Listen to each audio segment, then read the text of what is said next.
চাই ভাই, মিছি মিছি করো কেন খাই খাই। পিঠে পুলি নরম পেলে মন জড়িয়ে যায়।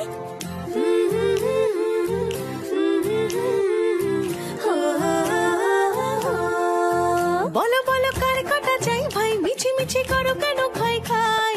পিঠে পুলি নরম পেলে মন জুড়িয়ে যায়। বাঙালির মিষ্টি হলেই হয়, গুণীজন বলে শুধু তাই। নারকোল ক্ষীর নলেন গুড়ের পাটি সাপটা চাই। মোদের বলতে নাহি লাজ, মোদের মিষ্টি খাওয়াই কাজ। মোদের বলতে নাহি লাজ, মোদের মিষ্টি খাওয়া কাজ। দুধ পুলি আর মালপোয়াটা জমিয়ে বসে খায়। বলো বলো কার কটা চাই ভাই, মিছি মিছি করো কেন খাই খাই।